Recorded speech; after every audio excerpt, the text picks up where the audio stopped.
Mulibwanji, everyone. Welcome to UmoyoTalks, the Umoyo podcast where we talk to interesting people about issues relating to health and wellness. And today I'm so excited to have Dr. Jiji with me here in the studio. Welcome. Thank you. How are you? I'm good. Great. So just to give people a little background about you, you have a degree in naturopathy and a PhD in nutrition and dietetics. Yes.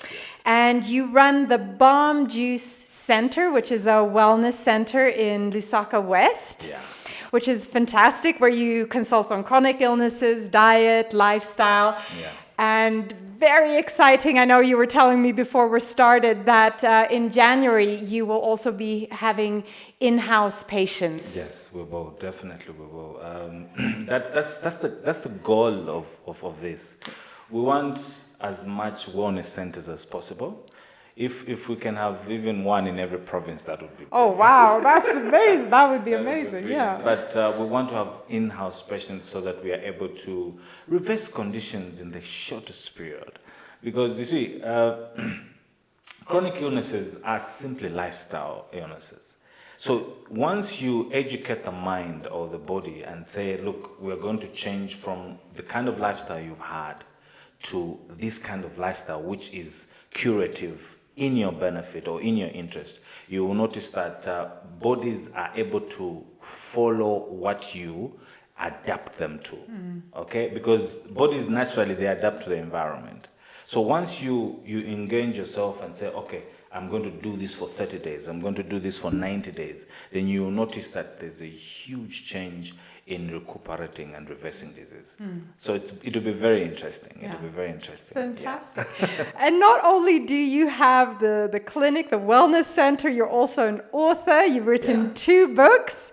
The first one is Balm Juice Therapy, The Secret to All Disease. And the second one, which I actually have here, is the Hallelujah Diet. If people want to have a look. Okay. Yeah, so these are obviously available in Zambia. And I was just saying to you, we should be stocking these at Umoyo. So we'll make sure that these are available at Umoyo as well. So fantastic. And if that wasn't enough, now you have your own TV show as well, which you launched just a couple of weeks ago. Yes. Tell us about the show. Wow. The show has started off quite well. And what's it called? It's called Nutrition with Dr. Jiji. So basically on Nutrition with Dr. Jiji, we are talking about how the society is being affected by nutrition, or by not understanding what nutrition is, and also what we can do in terms of educating the people in terms of nutrition, for them to stay away from going to the hospital, or stay away from taking drugs, or stay away from being malnourished, because that's the biggest problem that we have. There's a difference between putting food in the body and also putting nutrition in the body. Because people just want to eat what traditionally they've been eating throughout. Now you won't learn if you can't watch the show by just eating what your great-grandmother used to eat and what your mother used to eat and what you're eating as a family. Because all women, I'll tell you what, Kim, you are cooking in your house what you learned from your mother. It's a natural instinct.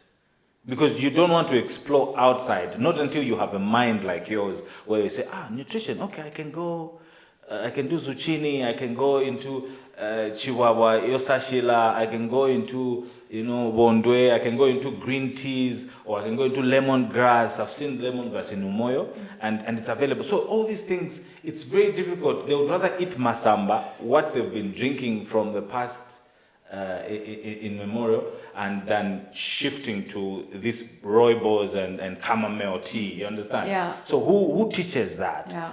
Nobody understands it. So that's why the show comes in and say, okay, we'll tell you the benefits of chamomile and where you can find it, and also we'll tell you the benefits of eating, not drinking tea that is acidic, so that you're able to correlate and understand and give it. So the show basically is explaining what nutrition is explaining the mandate of the government and where the mandate ends, and where you as an individual and as a family begins from. So that you don't blame anyone and say, the government did not do. There's this famous saying, Boma Yanganefo. Now, in nutrition, there's nothing like that. You cannot ask the government to put food on your table and balance it for you. They'll just educate you. But there's a mandate that they have, because nutrition is now a right for every child. It's a human right to eat nutritious food. So that's the kind of arrangement that we've set up, and it's going on well. Fantastic. And for those people who are interested to watch this show, it's every Sunday at 9:30 p.m. Yes. And then on Thursday as well at 4 p.m. 4 p.m., yeah. Yeah, and you can find it on Prime TV, which is now on all the decoders. Yes. DSTV, Topstar, Zuku, Go TV. Yes. Yeah, and probably on social media as well, Facebook. Yes. You can On my page, that's Nutrition with Dr. Jiji. Yeah. And also on Prime TV social media as Yeah. well, it's there. So we'll make sure that all this information is in the show notes, so you can catch Dr. Yes. Jiji on the shows. Yes. Yeah. But I'm so excited to have you here because we're going to talk about nutrition, which is one of my favorite topics because that's also my background. Okay. And you started a little bit about how it's important that people are educated about nutrition, particularly in a country here like Zambia, but across the world as well. And how we tend to eat what we have traditionally been eating, what our mothers taught us, what we saw in our family. And I feel sometimes that, you know, we do that, but we also, the more we realize the importance of nutrition, we realize then that perhaps we may need to make other choices, you know, but it's about that taking responsibility for our health and our nutrition. That's kind of where it starts. But maybe let's delve into, why is nutrition so fundamental? Why is it so important? I'll tell you what. There's an understanding that food has to be eaten, however and whatever form it is. But that's a wrong understanding. Nutrition is so fundamental that the body thrives on nutrition. Okay? Now, let me just break down the facets of nutrition. We have 5 of them. No matter what, you know, people, as we go, people want to come up with intelligent ways of saying, no, there are 6 facets and 7 or whatever. But for me, it doesn't have to be complicated. Okay? Yeah, okay. There are 5. You understand? So we have the nutrients that you need in the body to thrive. You have the vitamins, you have the minerals, you have the carbohydrates, the proteins, as well as the fats. Now, this is fundamental. Reason being that every meal that you eat, King, has to have these 5 facets. But in Zambia or in Africa, because I've been to a few countries in Africa and I know what they eat, okay? You will notice that in the morning, they will have bread and tea. Now, that bread has got nothing. It's white bread, it's processed food, and it's black tea with sugar and tea leaves, whatever kind. Now, if you notice in these 2 things, what have you eaten? Completely nothing. Completely, but you filled the tummy. You understand? So you find that in the bread, they've removed the bran. Okay? They've removed what the body is supposed to use. So you're just eating like something like a paper. Yeah, empty calories. You're not exactly empty calories. Okay, so you come to the tea. One, yes, it's black tea, but it is acidic. Okay, yes, the body needs 20% of acidic food, but how much acid do you want to take black tea, which is combined with sugar? So you find that the benefits really are not there in the breakfast that you eat. So you would have missed out a whole morning of putting nutrition in the body. But once again, we're probably used to eating that way. It's convenient. So we're thinking more convenience, cost, and what we're used to rather than what is the most nutritious thing for me to eat in exactly, the morning. But let's look at this. What is costly about buying an avocado, which is 2 kwacha in Zambia, okay? And then you buy brown bread, which is the same price as the white bread now. Okay? So you buy brown bread and you buy a banana. Because if you eat fruits and bread, that makes a whole total difference from what you are used to drinking tea and bread. You understand? Because from the avocado you get your necessary fat, you get your vitamins, you get the potassium from the banana, and your minerals from everywhere. You see what I mean? And the bread will bring in with starch and everything else. And so you are able to balance a simple meal which is cheap and convenient. You understand? So it's about understanding, and I like that you're doing this, because this is a platform where people can learn to change habits. It's just a simple, simple habit to change, just to, okay, instead of me looking at things this way, let me look at things this way. Okay. But then you also have to be open to it, you know, and maybe Exactly. looking for alternatives, because otherwise it wouldn't really enter your consciousness. Why would I put avocado on my bread, you know? You know what I mean? Yeah. So there's a meal that I call, like in my Facebook, I've written the Balm Juice therapy. There's a meal I've written there. It's called skumbizo. You should try this one. Okay. Skumbizo. What is it? Skumbizo is basically getting banana, avocado, and peanut butter. Oh, lovely. Yeah. Okay. So you make a paste. So you're easily making a paste to put on the bread. You don't need tea, because already you have the juices from the fruits that will help you, masticate properly and be able to. And you can eat that, and it's very filling. And you know what peanut butter does. Peanut butter is high in metabolism. It increases metabolism. And so you're able to help the body become healthy in a simple way that you can find yourself, eating and everything. Yeah, and they're all natural foods, not highly processed, so they'll course. still retain all the vitamins, and minerals, you know what? and In everything. Zambia, compared to South Africa, I know South Africans. I've got friends there. I go there all the time. When I go to South Africa, I find it very hard to even eat their avocados, because they are all GMO. But in Zambia, you will notice that we have the best. You just pick them off the tree. Yes, we have the best avocados that you will ever find. Yeah. Especially in Ndola on the Copper Belt, they are the best, and you will notice they're very, very, very, very, very tasty actually.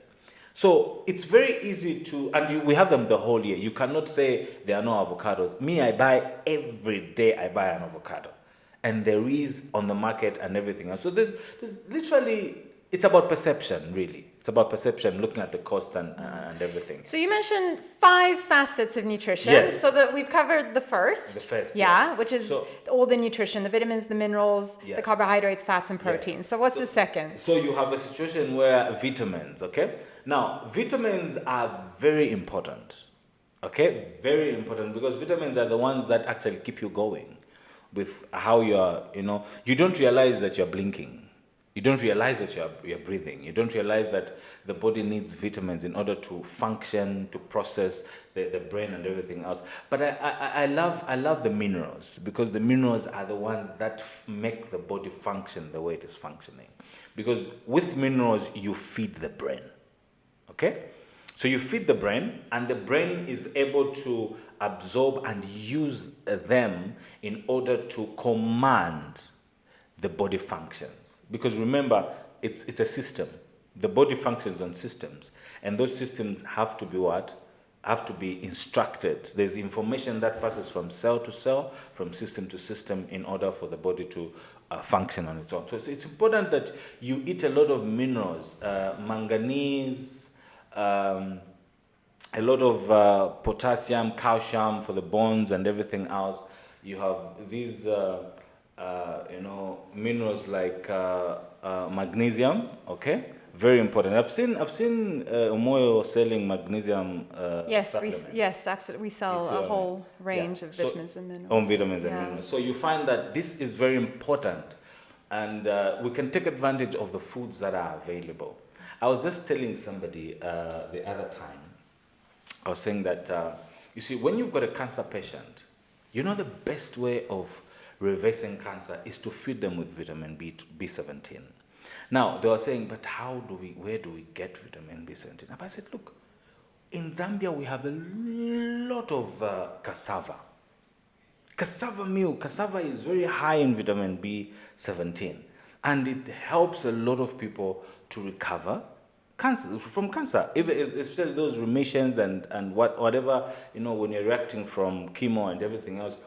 You will notice that people are able to pull through out of their situation, just eating cassava and everything else. That's very interesting. Yeah. One thing I do like to remind people, though, is that we can sometimes fixate on one vitamin or one mineral, and we read about it and we're like, oh my goodness, this is incredible. Yeah. But at the end of the day, these vitamins and minerals, they work synergistically in the body, and it's important that you have the whole range. If you're missing one, your body just will not perform as well unless you have all of them working together. But also, it's understanding how the body functions. Say, in terms of physiology, you notice that you have body cravings. You have food cravings, isn't it? Mm-hmm. So you notice, like, sometimes you feel like, I haven't eaten a banana in a long time.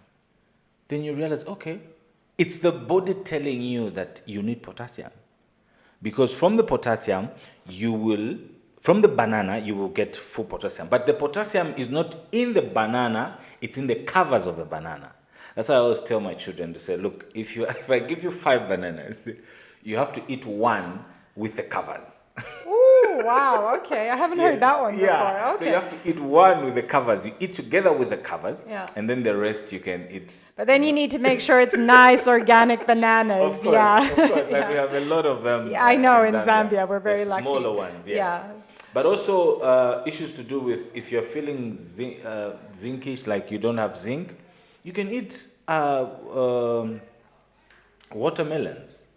People don't understand that a watermelon is actually a full meal on its own. It's a full meal, it's a balanced meal if you didn't know. The issue is you have your starch there, you have your carbohydrates there, you have your vitamins in the green stuff. Mm-hmm. That's where the vitamins sit. So when you're eating a watermelon, Kim, don't just get the red part. I know that's what you like. Yeah, that's the delicious thing. Yes. Yeah. But then you can if you're making juices, like you're blending, you have to blend everything. Like you're getting the whole piece, the green, the white, the red, and the seeds. Yeah. Okay? Crush them together and drink. Because that way you are balancing the whole range. Now, I've got a story in the book, in the Hallelujah Diet. Okay. Where this lady was completely abandoned by the relatives because she got ill.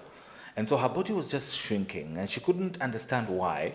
But she discovered later on that she was actually positive with HIV. And then she went to a village where nobody could relate to her because of stigma and everything. And that was a long time ago. So she ended up finding these seeds in the old, we call them Malende. Malende in my village is a place where they've abandoned the village and there are houses there, but they left things, you understand? So she goes there and she starts staying and she sees these seeds for watermelon. So what does she do? She plants them and she starts watering. And when time went, that was the only food she could find. So she started eating them. She would eat a watermelon in the morning, watermelon at lunch. Oh, wow. Okay, yeah. And she continued to eat that for a month, for 2 months. And she realized that her energy started coming back. Her skin started glowing. Her hair started looking nice and everything else. And she realized, actually, this is the food that I'm eating, And she actually got better and she got back to her feet. And because of a watermelon. There's so many things, though, that I want to delve in with regards to that. But before we get into that, we were talking about vitamins and minerals. And I'd love for you maybe just to give your comments on taking supplements versus eating real food. Yeah. How do they compare? Number one, because supplementing is so important now, not before, but now, because of the fast kind of life that we've adopted. People are always in a hurry and they always want to go, I can't have time to eat, I want to go. And so I've always encouraged people, so if you have to supplement, please do. If you don't have time to eat, please supplement, because that way you will notice that you keep yourself afloat, as opposed, because one day you just crash and you will not do the job that you're rushing for because you're avoiding eating. But number one priority should be eating the food, eating the vitamins and eating because the body begins to interpret the vitamin C from mabuyu. You know what mabuyu is, isn't it? Yes, baobab. Yes. Yes. So baobab, when you eat a mabuyu powder or seed or whatever, you put it on your tongue, the body will pick it. The brain will pick it and say, okay, this is the baobab, okay? So what do? It's vitamin C, it's rich in vitamin C. So let's get the vitamin C and take it in the body. So that way, you will notice that you are exercising and massaging all the neurons, and you're massaging the body functions as well as the commands themselves. But when you take a tablet of vitamin C, it's not as taking the food itself, because you drink the tablet and it will go into the stomach. It has to be digested for the body to recognize that there's actually vitamin C that has come. So that's the difference. That's a very huge difference in terms of understanding what nutrition is. And also, when you talk about supplementing in tablets and everything else, because you have a lot of people who've come with stem cells, powders and tablets, magnesium. For me, really, if you have a condition, now there's a situation where you're not sick, okay, but you need to take these things.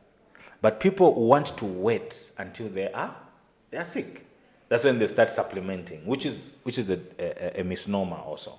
So they need to understand that supplementing is not only for the sick people, but also for, as long as you're healthy and you're a busy person, you need to supplement so that you're able to do that. But I regard eating the vitamins and minerals more than taking the supplements. I agree with you there. Also because, of course, if you're buying vitamins, minerals in a jar, you're getting exactly what is on the label. But if you eat the whole food, you're getting so much in there that you don't even know about all these phytonutrients, these plant nutrients that work as antioxidants in our body.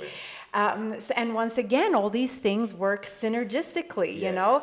And it's almost like sometimes when we rely on supplements, which can be very useful in certain situations, but it's almost like we're saying we know better than our bodies in terms of what we need, you know? So I think for people got to be a bit careful with thinking they can eat whatever they want and then just supplement and they'll be okay. No, it doesn't quite work at that. So supplements are wonderful, but it is a supplement to the good food that you are eating, isn't it? Yeah. Exactly. And actually, the other point that I want to raise up is that we are supplementing the cooked food. You know, see, the Hallelujah Diet, the book. Yeah. I'm raising an argument.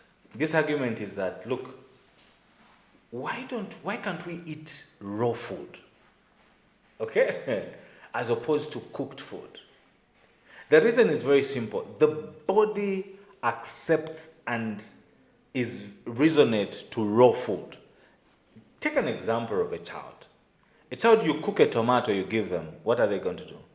They just taste it and throw it away. But give them a raw tomato, they'll eat it with gladness and happiness. They haven't been conditioned yet. You understand, right? Yeah. So it's a situation where the body thrives and wants raw food all the time. That's why today, in our time, if you're going to have any meal which is better, go 50%, 50%. If you're going to eat cooked food, go 50% cooked. But on each particular table, on each particular meal, there should be greens there. Yeah. Okay, so if you're going to have celery, if you're going to have plantain, if you're going to have, chickpeas or whatever it is, you know that chickpeas, you can't eat it raw. You have to, hummus or whatever it is that you're cooking, those are grains. I suppose you can cook them.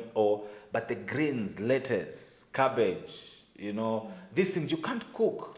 And I find in Zambia, at least, there is not a big culture eating raw foods. It's more towards the cooked foods. They want to cook everything. And overcook it as well. Cook it to death kind of thing. Challenge. Yes. That's the challenge. So you see, when I always tell my people to say, look, if you are frying food, so for example, you put a pan in oil. I don't know where this tradition came from, where they put oil and they burn it, and that's when they want to throw food there. You see, when you put food or you put something that you are cooking on oil that is burnt, and you go like, and you feel the aroma, you know, the aroma comes to you, those are actually vitamins running away. It's not like you want to zim your neighbor, no. You know, there's this tendency, no, my neighbor should hear that I'm frying and everything else.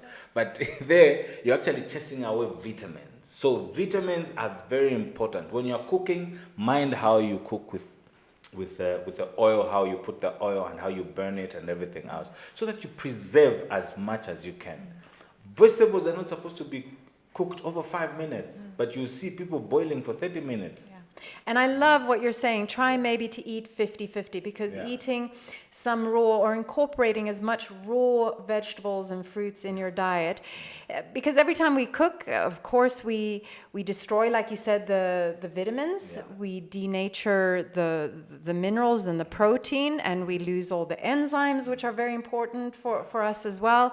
So if we eat raw foods, those are all intact, and we're going to get more nutrition out of the food. And this kind of brings me back to your story about the lady and the watermelons, because obviously she was eating those raw. She wasn't cooking the watermelons, right? So yes, they probably had a lot of nutrition in them, but she also wasn't destroying the nutrition through cooking. Yeah.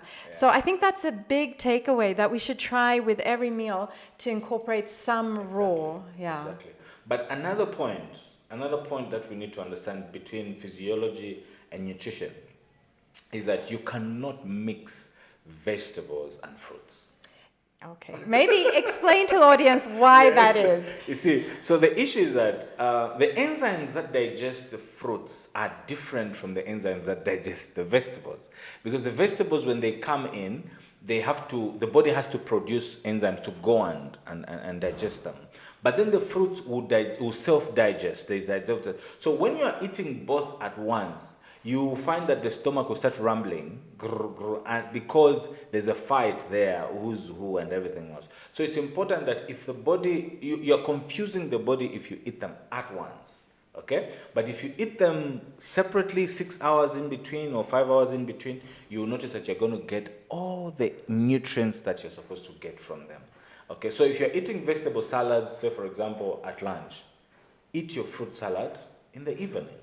That's very important to note. Yeah. Yeah. I think generally the rule of thumb is eat your fruit on its own. So don't even combine it with any kind of protein or other things. Yeah. So it's not just vegetables, also how you combine it with other things. So just eat your fruit on its own, because also it goes through your digestive system so quickly compared to a lot of other foods. Of course. So for example, if those people who complain about constipation, just eat 3 or 2 apples within 30 minutes. And the green apples, by the way, not the red ones. The green apples. Don't have a habit of peeling apples, because I've seen a lot of people who peel apples. They just want to eat the white part. No, eat the green stuff, because that's where the rough edge is. You'll notice that if you eat 3 apples that are green, big ones, you'll notice that even if you are not going to the toilet, you'll have a high metabolic state, and you just go to the toilet and your constipation will be gone. So it's important that you understand the dynamics of food, so that you're able to appreciate all the things that we find in food. Yeah. Yeah. Very interesting, very interesting. Okay, so we've talked a lot about the foods we kind of should be eating. What should we not be eating? Yes. Now, you know that I'm vegetarian. Okay. Well, I do, so am I. But yeah, so let's talk about meat. Well, what is the issue with meat? I'm going to say what I've written in my book. Okay. I'm a vegetarian for 20 years now, and I've seen the benefit of being a vegetarian, because of the fact that I don't know how it feels like to have a headache or flu, or how it is to be stressed and everything else. But because probably stress comes if you overwork yourself. But then the stress is not so much that you're grounded. It's just that you're feeling stressed, but you're still moving. You understand? But then the benefits of changing a diet to a more palatable and more easily digested diet is better than heavy things. You see, meat comes in with a lot of demands. Okay? It needs fuel to digest it. Now, the body can only produce as much fuel as it can. And that is, it has to bring in so much to come and fight and, digest the meat. Now, when you start eating a pound of meat, say for example, you eat a pound of meat like this, that pound of meat, you are chewing it from here, trying to break it down. When you swallow it in the stomach, it has the hydrochloric acid has to be produced by the body to start, breaking it down further. Okay? Now, when that process takes place and it takes 4 hours in the stomach, now the pound of meat is not fiber alone. It is mixed with fat. And that is fat. I'll just say that's straight out fat. Now that fat, when it's broken down, what happens that it goes into the bloodstream first. You understand? So that fat goes into the bloodstream, and that is why when it goes into the artery or in the vein or whatever where blood passes, it has to be there for 4 hours, and the body has to remove it out of there.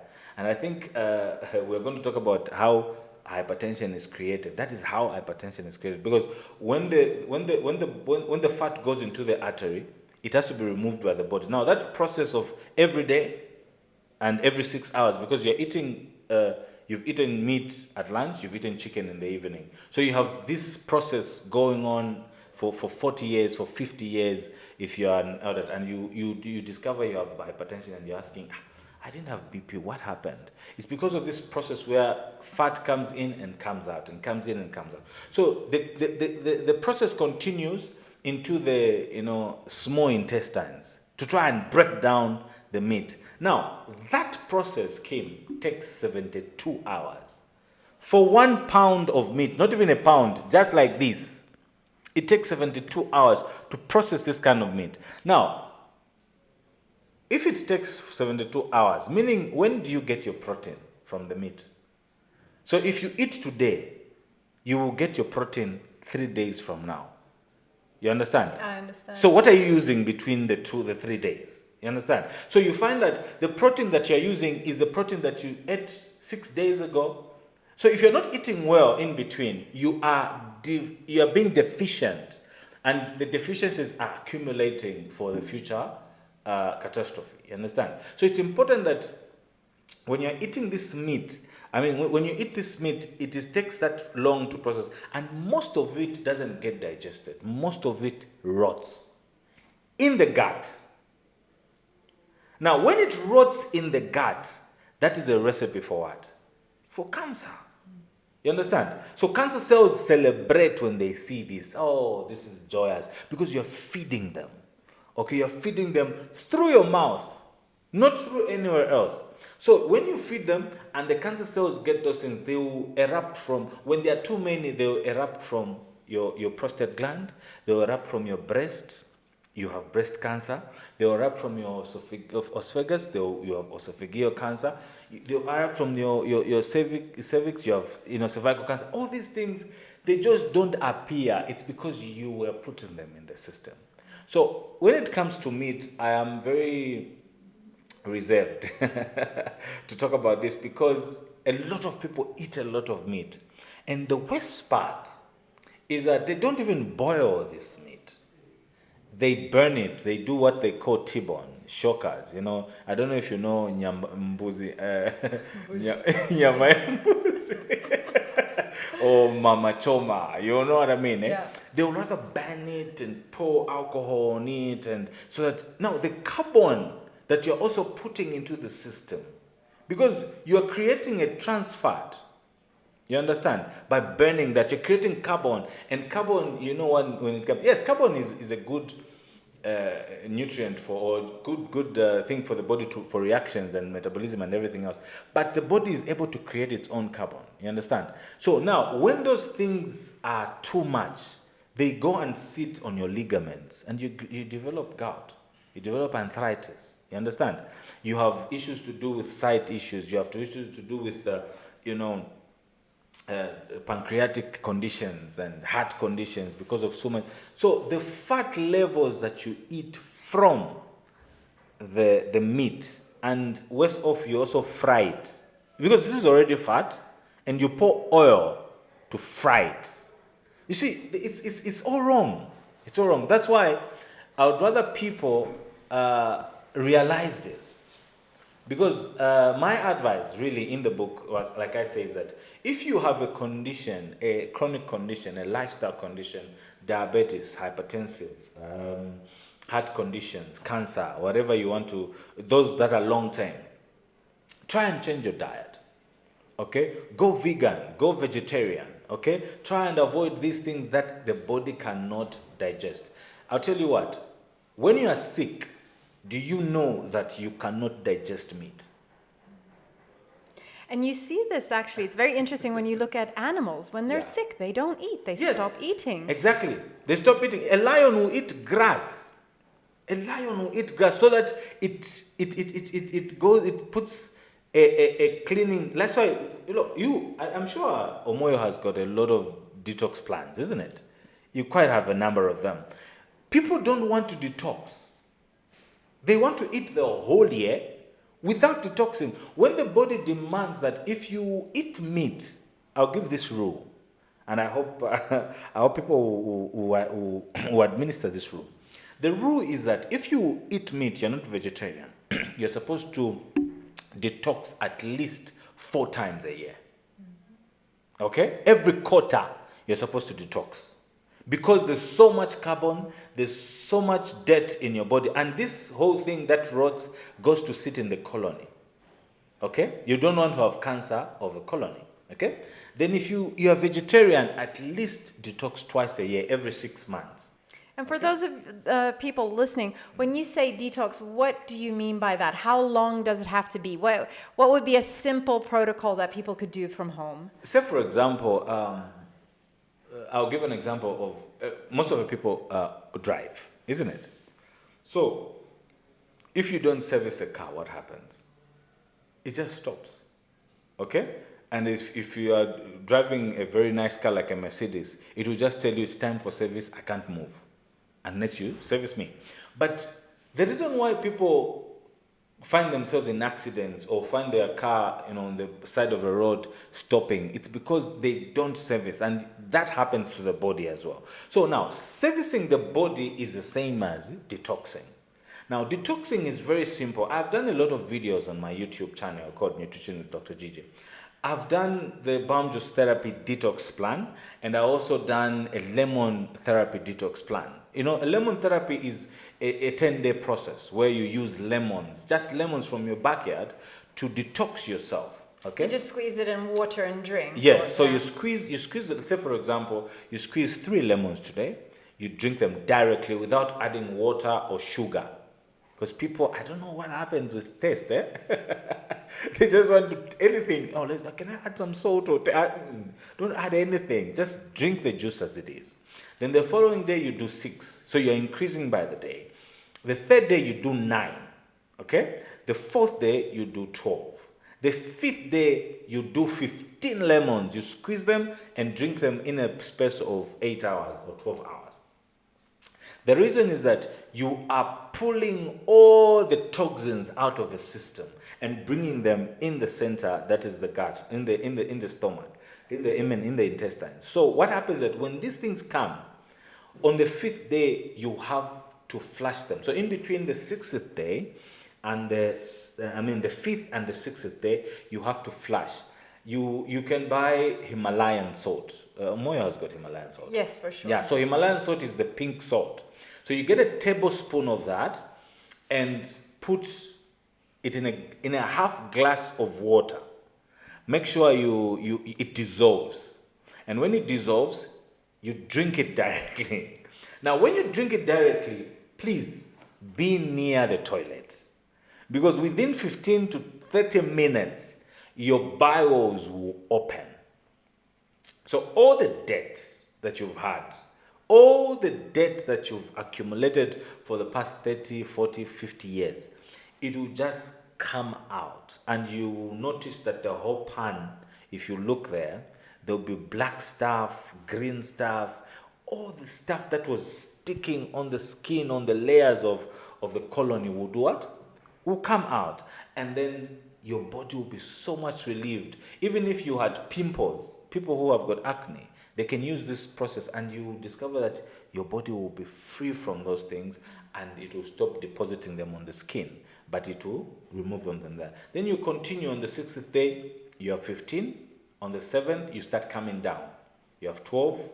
On the other day, 9, 6, and 3. That's the 10th day. Okay. So that's a simple process, but very effective. Yeah. Very Would you recommend that for everyone? Because that sounds quite intense, you know. If someone has been eating a lot of meat and maybe not eating a lot of raw foods and things like that, I think then they should probably come to your wellness center to do it there under supervision. Yeah, but that's a simple process they can do but you can also use aloe vera, aloe vera capsules, and you can do a 10-day program or a 21-day program or a 30-day program, depending on how, because I don't believe in one-day detox. I don't do this because there's no way you can detox the body one day, because the body has got cycles and actually you have to go through the cycle.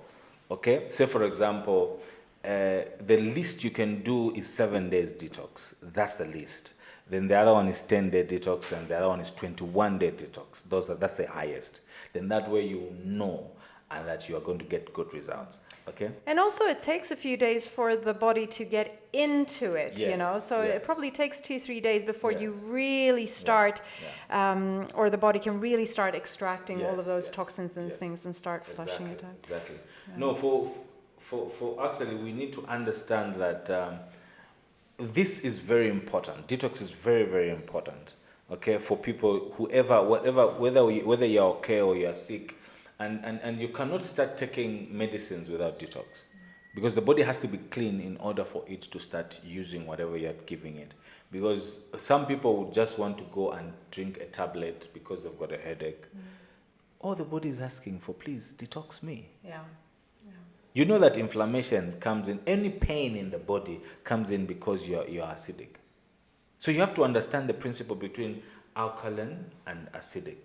The issue is that your alkaline state has got no pain, but your acidic state brings about pain. And the main way we become acidic is a lot has to do with what we eat, right? Yes, cooked food. Yeah. Cooked food makes us acidic because you turn it in from alkaline to acidic.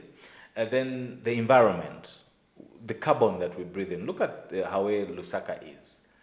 Traffic, and we are breathing in these things. Always carbon emissions, and I'm glad the world is going they're going into climate change, but you don't do much because the environment that we live in now is polluted. Okay, even the water that we drink, okay, the water is not as much as clean as it's supposed to be. Especially a lot of people drink tap water, which is chlorinated. You understand? So for me, that's another subject, and we can go on and on. But then the issue is that we need to understand that whatever we do, every day we are toxifying our bodies. So it is important that in your diet, have something to detox your body every day. And fruits are detoxing. Vegetables and another way of detoxing actually is a fruit diet, where you go for 10 days on a fruit diet. Okay, so you just drink these fruits, smoothies, and whatnot, and you find yourself, detoxing your body. Yeah. Now, very interesting, Dr. Jiji, very interesting. So we spoke about nutrition, obviously, and we ended up with detoxification.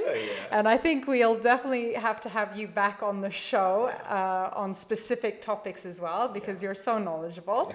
And of course, in the meantime, if people want to find out more, the books that we mentioned, and that we'll link in the show notes, and your new show, Nutrition with Dr. Jiji. Yes. We'll put all that information as well. But thank you so much for coming on the show today. I'm so grateful. Yeah. Any final thoughts you want to share with the audience? Yes, please watch our show. It's a very vibrant show. It comes every Sunday on Prime TV. It's on DSTV, Zuku, Go TV, Topstar.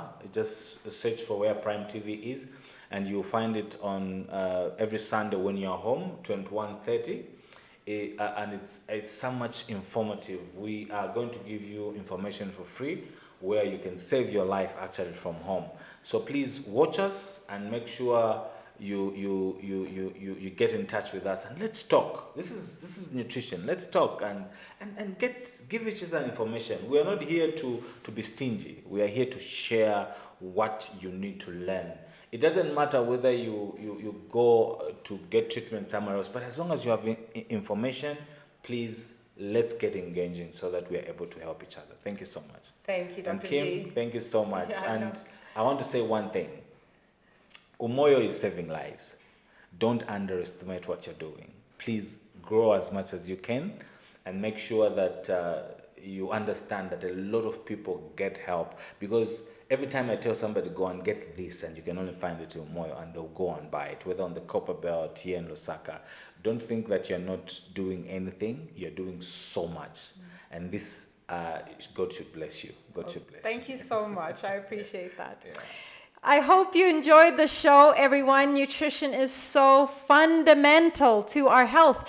And the beautiful thing with it is that you have control over it. Yeah. You know, you control what you put in your mouth, you know, so take responsibility of that. You might not feel the ill effects today or tomorrow, but it adds up over 10, 20, 30, 40 years. You're going to feel the difference. And when we're old, don't you want to be vibrant? I want to be vibrant and have a clear mind, be able to think clearly and you know, continue to really see what is my potential. And nutrition is so key because it affects us not just physically.